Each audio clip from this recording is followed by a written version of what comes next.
سرانجام دوں گا یہ کہ میں تخلیق پاکستان کی بنیاد اسلامی نظریے کے تحفظ کے لیے کوشاں رہوں گا یہ کہ میں ذاتی مفاد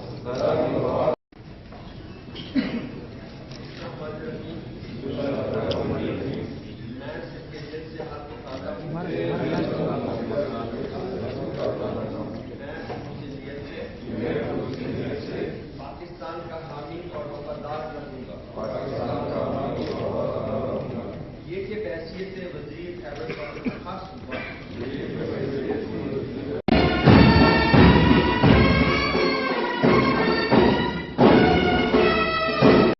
کے ساتھ اسلامی جمہوریہ پاکستان پھر جو کوئی معاف کر دے اور اصلاح کرے اس کا اجر اللہ کے ذمہ ينفقون